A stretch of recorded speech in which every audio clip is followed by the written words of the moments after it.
Welcome to Movies Decoded. This is your source for movie and pop culture news. Today, we'll be discussing Marvel Studios' third Disney Plus original series, Loki. Don't worry, there are no spoilers ahead.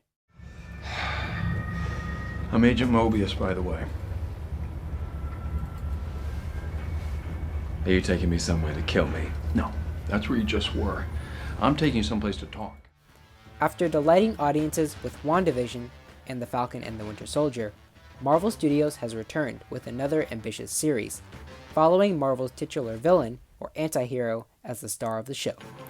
Tom Hiddleston reprises his role as the God of Mischief, alongside co-stars Owen Wilson as new character Agent Mobius, and Sophia DiMartino as Sylvie in this crime thriller series. Similarly to that of the other MCU-based Disney Plus shows, Loki takes the opportunity to be much more character-centric than the movies, which don't have the time to account for all of its characters in a 2-hour runtime. Loki excels in the character area better than any of Marvel's previous series, really balancing out character development with the actual story. The series has a brilliant narrative that gives audiences a good outside or self-aware look at the MCU in the form of the Time Variance Authority, or TVA. The inclusion of such unique story elements and factors fuels the thought-provoking nature of Loki, and frankly makes it very cinematic. The series has a style that resembles that of the Thor franchise, which is a sensible directorial decision, as Loki and Thor are brothers and a huge part of each other's character arcs. The characters and audience of the MCU are beyond important to Marvel, so it's pretty reasonable that the characters in the series also gain insight and develop in coordination with the audience, increasing the relatability factor of the series. It's no secret that Marvel has a fantastic cast and casting director, so it should come as no surprise that the cast of Loki does a phenomenal job in their roles. Tom Hiddleston brings his best to Loki, as he has for the past 10 years, reminding viewers of why this is the role he was born to play. Newcomers to the MCU, Gugu Mbatha-Raw, Wunmi Mosaku, and Owen Wilson also give plausible performances and present likable characters. However, the big standout actress of the series is Sophia DiMartino, playing Sylvie, one of the show's ruthless and charming main protagonists. Although, to reveal her true identity would be to give too much away at once. On another note, it's important to realize that nothing is without its flaws, including Loki itself.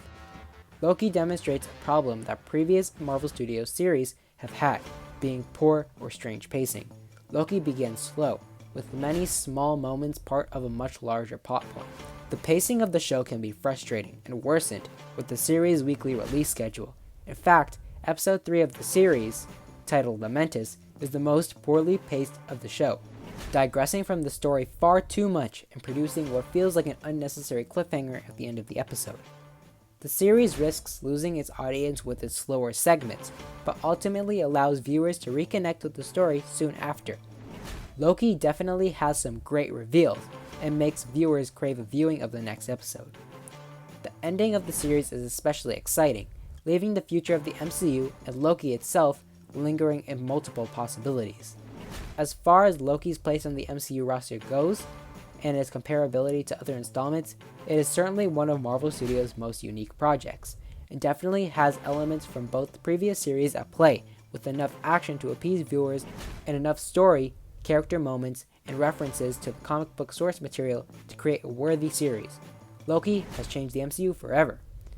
All in all, Loki is another one of Marvel Studios' masterpieces, giving audiences a unique experience while also offering them the chance to reconnect with its title character.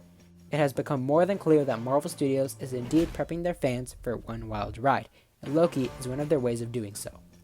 What did you think of Marvel Studios' Loki? Leave your thoughts in comments below, and like and subscribe if you'd like to hear more from Movies Decoded. As always, you can check out more Movies Decoded content on YouTube right now.